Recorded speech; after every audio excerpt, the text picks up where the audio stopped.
பாய் விரிச்சு நாம் படுத்தா பால் எடுத்து வாடி உள்ள பல கதைய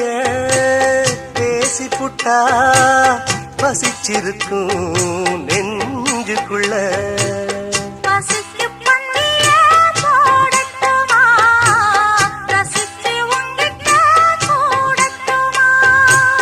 தவிச்சு நித்தமும் கேட்கட்டுமா புடிச்சு கையில சேர்க்கட்டுமா